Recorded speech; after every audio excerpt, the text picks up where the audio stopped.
10절에서 19절까지 내용입니다. 신명기 6장 10절에서 19절까지 내용입니다. 제가 내용 전체를 읽어보겠습니다. 내 하나님 여호와께서 내 조상 아브라함과 이삭과 야곱을 향하여 내게 주리라 맹세하신 땅으로 너를 들어가게 하시고 내가 건축하지 아니한 크고 아름다운 성읍을 얻게 하시며 내가 채우지 아니한 아름다운 물건이 가득한 집을 얻게 하시며 내가 파지 아니한 우물을 차지하게 하시며 내가 심지 아니한 포도원과 감람나무를 차지하게 하사 내게 배불리 먹게 하실 때에 너는 조심하여 너를 애굽 땅 종되었던 집에서 인도하여 내신 여호와를 잊지 말고 내 하나님 여호와를 경외하며 그를 섬기며 그의 이름으로 맹세할 것이니라. 너희는 다른 신들 곧 내 사면에 있는 백성의 신들을 따르지 말라. 너희 중에 계신 너희의 하나님 여호와는 질투하는 하나님이신즉 너희의 하나님 여호와께서 내게 진노하사 너를 지면에서 멸절시킬까 두려워하노라. 너희가 마사에서 시험한 것 같이 너희 하나님 여호와를 시험하지 말고 너희 하나님 여호와께서 너희에게 명령하신 명령과 증거와 규례를 삼가 지키며 여호와께서 보시기에 정직하고 선량한 일을 행하라. 그리하면 내가 복을 받고 그 땅에 들어가서 여호와께서 모든 대적을 내 앞에서 쫓아내시겠다고 내 조상들에게 맹세하신 아름다운 땅을 차지하리니 여호와의 말씀과 같으니라. 아멘. 10절입니다. 내 하나님 여호와께서 내 조상 아브라함과 이삭과 야곱을 향하여 내게 주리라 맹세하신 땅으로 너를 들어가게 하시고 내가 건축하지 아니한 크고 아름다운 성읍을 얻게 하시며 내가 채우지 아니한 아름다운 물건이 가득한 집을 얻게 하시며 내가 파지 아니한 우물을 차지하게 하시며 내가 심지 아니한 포도원과 감람나무를 차지하게 하사 내게 배불리 먹게 하실 때에 이 모든 것들은 이스라엘 백성들이 원하는 것이나 목표로는 삼지 말아야 되는 것입니다. 여기에 나와 있는 모든 것들이 아브라함과 이삭과 야곱에게 약속하신 궁극적인 목표는 아닙니다. 하나님께서 약속하신 내용들은 하나님에게서 나온 것이거든요. 여기에 나와 있는 것들은 이스라엘 백성들이 쉽게 자기 목표로 삼기 쉬운 목표들이죠. 그런데 하나님께서 우리의 필요, 우리의 먹을 것, 입을 것, 그리고 우리의 주거, 이 하나님께서 우리에게 채우겠다고 약속하신 내용들이거든요. 그래서 무엇을 먹을까, 무엇을 입을까 염려하지 마라. 기본적으로 인간에게 필요한 모든 종류의 공급들, 거기에는 명예나 그리고 우리와의 그 주변에 있는 사람들과의 선한 관계까지 포함되어 있습니다. 우리 인간에게 필요한 게 무엇이 있을까 생각해 보면 그것이 유형의 것도 있고 무형의 것도 있죠. 눈에 보이는 것도 있고 보이지 않는 것도 있고 이 모든 것들을 포함해서 하나님이 그것들이 우리에게 필요한 것을 알고 계십니다. 이미 알고 계신 것. 근데 알고 계시면서도 그것을 목표로 삼지 말라고 하는 것은 우리가 그것을 향해서 달려갈 만한 그 정도의 가치는 없다는 것입니다. 주님께서 공급하실 건데 그 공급을 향해서 우리의 목표를 세우지 말라는 얘기죠. 이런 것들은 하나님께서 구하지 않아도 채울 것이고 사람에게만 주어진 그런 것이 아니고 이 공급은 예수님의 견해에 의하면 백합화도, 공중의 새도 이 모든 것들을 채우실 의향이 하나님께 있으시다.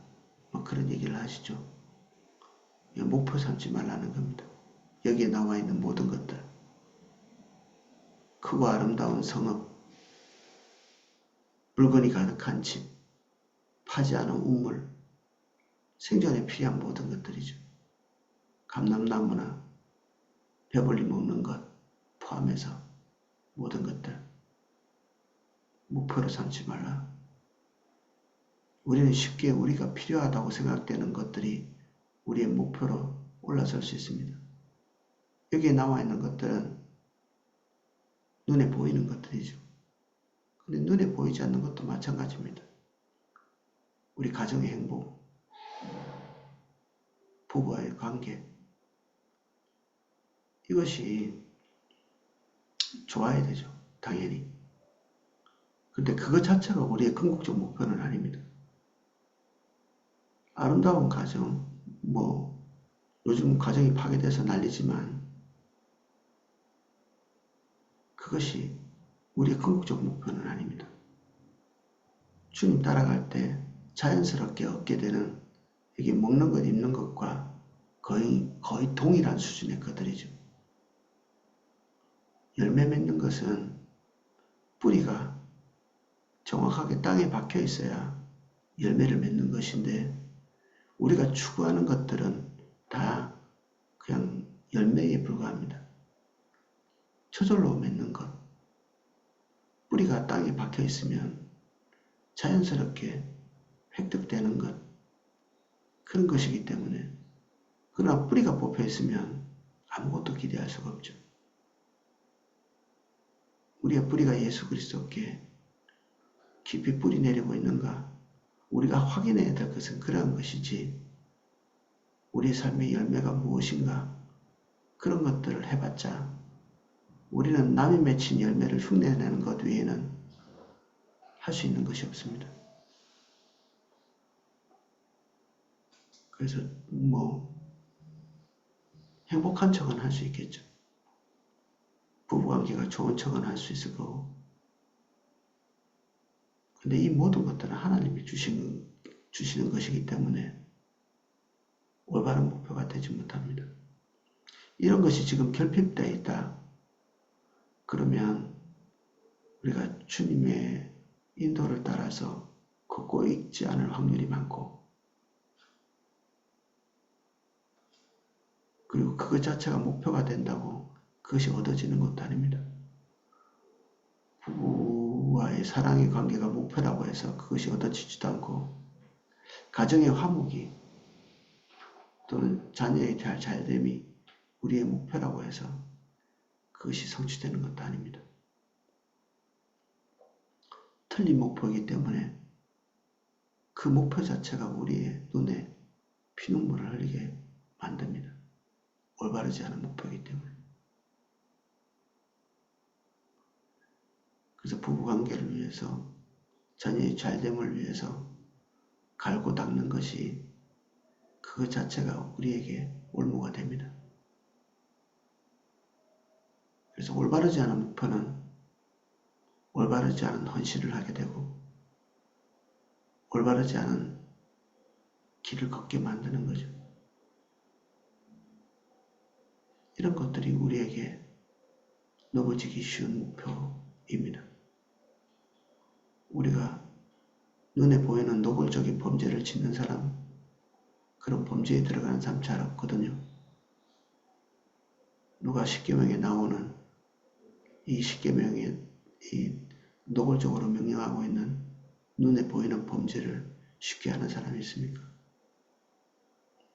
특별히 그리스도인이. 우리가 그런 도덕률로 인해서 안전지대에 있다고 생각하면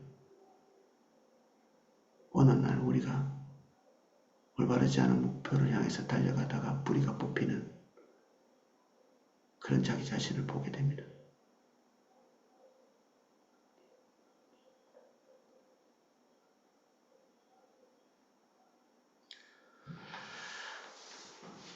그래서 포도나무 교회에서 지금 하고 있는 여러 가지 세미나 중에 가정에 대한, 관계에 대한 그런 세미나들이 있는데 참여하는 것은 좋은 일인데 한면에서는 그것 자체가 우리가 목표가 될 수는 없다는 것을 항상 기억해야 합니다. 너는 조심하여 너를 애굽 땅 종되었던 집에서 인도하신 여호와를 잊지 말고 내 하나님 여호와를 경외하며 그를 섬기며 그의 이름으로 맹세할 것이라. 너희는 다른 신들 곧 내 사면에 있는 백성의 신들을 따르지 말라. 누차 같이 나누었지만 이 다른 신들은 다른 목표입니다. 인간의 다른 영혼들, 다양하고 다채로운 목표들이 응축되고 함축되어서 다른 신들이 되거든요. 하나님은 우리에게 있어서 만들어진 신은 아니죠. 세상에 신들은 없습니다. 인간이 바라고 기대하는 영혼이 응축되어서 신이라고 하는 궁극적 목표, 궁극적인 형태로 압축되어진 것이지 신은 하나님뿐이십니다. 그래서 이 신들은 다 거짓된 신, 인간의 마음에서 나온 신들에 불과한데 그런 걸 따르지 말라는 것입니다. 신이 있어서 신을 따르지 말라는 게 아니라 여러 신이 있어서 그 신 중에 다른 한 신을 섬기지 말라는 게 아니라 신 자체가 없는데 만들어내어서 그것을 목표로 삼고 달려가지 말라는 얘기죠. 이집트인들이 그렇게 한 것처럼 메소포타미아 사람들이 그렇게 한 것처럼 가나안에 있는 대부분의 사람들이 그렇게 한 것처럼 그렇게 하지 말라는 얘기입니다. 우리 직장에는 그런 사람들로 가득 차 있고 우리 주변 이웃들도 그런 목표를 향해서 달려가거든요. 심지어 교회 안에서도 그런 목표를 여전히 가지고 있는 사람들이 넘쳐나는데 그렇게 하지 말라는 얘기입니다.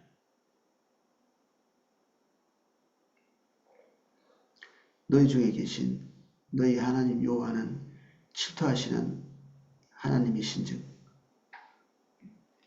너희 하나님 여호와께서 내게 진노하사 너를 지면에서 멸절시킬까 두려워하노라. 이 모든 것들이 이탈될 때 그냥 실수했어라고 털털 털어버리고 하나님께서 대략 넘어가 주시는 게 아니라 이것을 향해서 분노하시고 이러한 가치를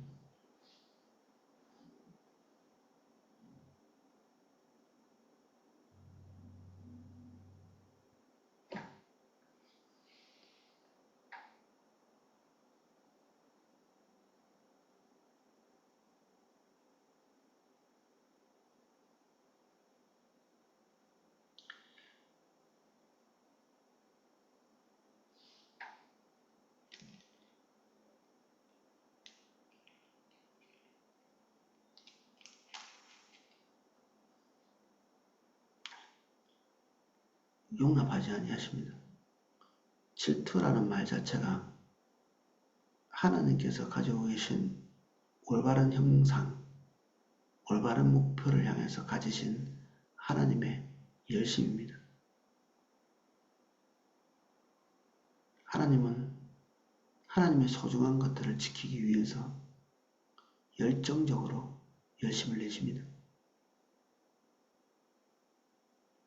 열정 있는 사람 옆에 있으면 화면에서는 무섭죠. 그 열정을 모욕하면 아마 그 사람과의 관계를 지속적으로 유지하기는 어려울 겁니다. 어떤 열정이든지 간에. 그 열정이 꺼질 때나 옆에 가서 사사로운 이야기를 할 수 있지. 그 열정이 남아있는 한 그 근처에서 다른 사사로운 목표를 얘기할 수 없습니다. 하나님은 영원히 꺼지지 않은 질투를 가지고 계십니다. 본인이 가지고 계시는 거룩한 성품에 걸맞는 그 크신 하나님께 걸맞는 하나님 안에 있는 소중한 것들에 대한 그것에 걸맞는 것들에 대한 열정을 가지고 계십니다. 우린 그 근처에서 하나님과 관계를 맺으면서 그 열정에 반하는 다른 것을 말할 수 없습니다. 우리는 이 유혹에서만 이기면 다른 것들이 우리의 삶에 걸림돌이 되거나 하는 일은 없다고 보시면 됩니다.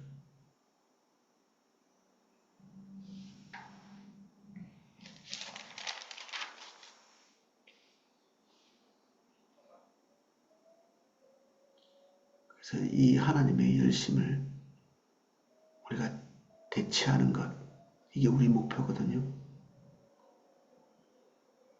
그래서 하나님 앞에서 우리의 목표를 가질 때, 우리의 목적을 가질 때 그것이 하나님으로부터 온 것이 아닐 경우 멸절을 겪습니다. 멸절. 여기 이스라엘 백성들이 들어가는 땅에 살고 있는 사람들이 이 신명기의 말씀이 끝나고 나면 멸절을 경험하게 되거든요. 그들이 멸절당하는 이유는 한 가지입니다. 도덕성, 윤리성 그런 것보다는 그 땅에 살기에 하나님의 목적에 걸맞지 않는 종류의 사람들이기 때문에 멸절되는 것입니다. 하나님께서 그 땅에 들이실 때 주님이 기대하신 것과 다른 길을 가고 있기 때문에 그들은 멸절됩니다.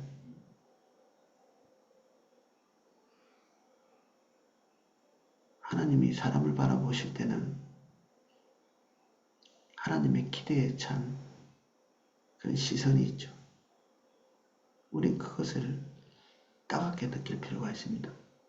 우리를 향하신 하나님의 목적, 목표. 사실 우리의 사사로운 목표는 없다고 볼 수도 있거든요.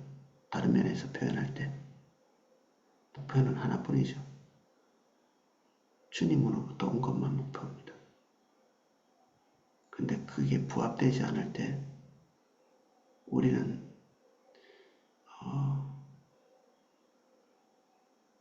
하나님의 모든 종류의 지지를 이탈하게 됩니다. 모든 종류의 지지. 그리고 그것을 관철하기 위해서 공급되는 모든 종류의 공급들도 메말라가죠. 하나님과 연결되어 있는 관계의 연결이 메마르면 주님으로부터 오는 모든 종류의 복지도 함께 메마르게 되어 있습니다. 너희가 마사에서 시험한 것 같이 너희 하나님 여호와를 시험하지 말고 마사에서 일어나는 것이 그들의 목마름을 해결해 달라는 얘기였죠. 그건 목표가 아니거든요. 우리의 목마름을 해결해 달라고 하는 것은 올바른 목표가 아닙니다. 하나님의 목마름이 뭔지를 봐야 되죠. 우리는 늘 우리의 목표에 목말라 있습니다. 오이코스 리더인데도 불구하고 만날 때마다 자기 목표만 얘기하는 사람이 있습니다.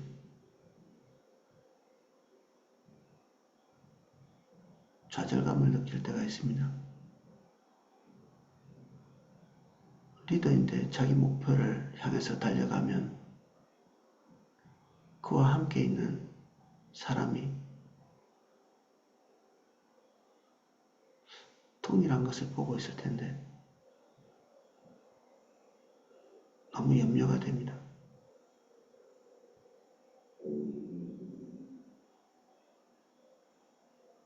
은혜가 걷혀 있을 텐데 오이코스 안에 심리 질투를 함께 가지고 있어요. 하나님께서 그 오이코스에 지지를 보내고 있을 텐데 다른 누구보다도 리더가 그 질투를 같이 가져야 될 텐데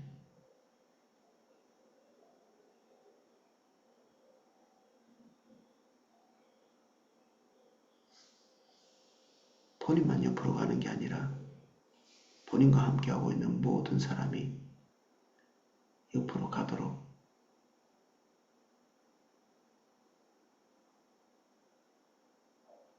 우리가 오이코스에서 그런 가치를 나누게 된다면 세상에 올바르지 않은 가치를 가지고 있는 사람들과 같이 뒤섞여 있을 때 우리가 그 가치를 지키는 것은 어불성설이죠. 그냥 그들이 가지고 있는 목표를 따라 흘러갈 수밖에 없습니다. 우리는 역방향으로 헤엄치는 물고기나 다름없는데 세상에 나가서는 그리고 그 역방향으로 헤엄칠 때 주님으로부터 얻는 지지와 후원 그것이 은혜거든요.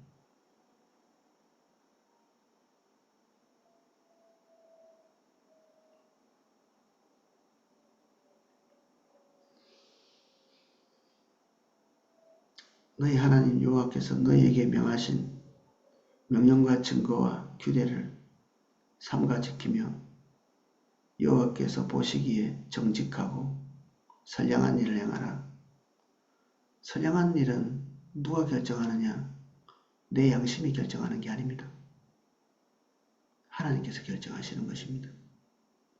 내 양심은 내가 선량한 길을 가고 있는지 그렇지 않은지 판결하지 못합니다. 내 양심에 자책감이 없음에도 불구하고 현저히 옆으로 가 있는 경우가 많이 있고 내 양심도 진리 안에서 매일매일 교정받지 않으면 올바르지 않은 것을 올바른 것처럼 느끼게 되어 있습니다. 세상의 모든 사람들은 양심적으로 살고 있습니다. 기준이 자기 자신이기 때문에 도덕성도 자기 자신에게서 나오죠. 그리고 그 도덕성이 양심입니다. 그래서 세상의 모든 사람들이 자기 양심적으로 살고 있음에도 불구하고 하나님의 저주 가운데 있습니다. 그래서 우리 안에 있는 기준이 올바른 것인지 의심해야 합니다. 매일매일 하나님의 말씀을 읽으면서 이 말씀에 내 양심이 부합하고 있는가? 내 양심이 그것을 좋아하는가? 즐거워하는가? 측정해야 되죠. 하나님의 말씀이 내 양심의 담이 올바로 서 있는지 그렇지 않은지 평가합니다. 그리하면 내가 복을 받고 그 땅에 들어가서 여호와께서 모든 대적을 내 앞에 쫓아내시겠다고 내 조상들에게 맹세하신 아름다운 땅을 차지하리니 여호와의 말씀과 같으니라. 아멘. 오늘은 여기까지 살펴보겠습니다.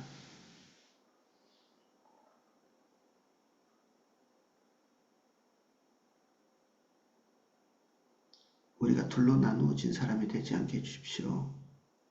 교회에서, 우리 집에서, 직장에서 나누어져 있지 않게 해주십시오. 우리의 목표가 예배 때, 기도회 때, 우리의 삶의 정황에서, 직장에서 한 목표, 한 방향, 하나의 양심 그 안에 있게 해주십시오. 우리의 판단이 주님의 기준을 말미암아 온전해지게 해주십시오. 그럭저럭 괜찮은 목표로 내 삶을 치장하지 않게 도와주시고 그럭저럭 괜찮은 양심으로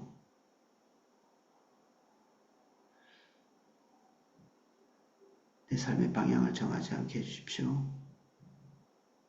주님 이 시간 오셔서 내 양심을 교정하시고 내 삶의 목표를 교정해 주십시오. 우리는 늘 주님 떠나기 쉬운 자들이오니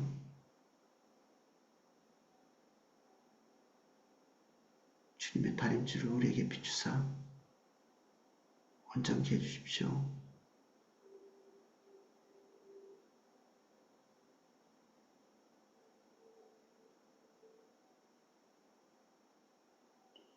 예수님 이름으로 기도합니다. 아멘. 각자 기도하실 수 있도록 음악을 방송해 드리겠습니다.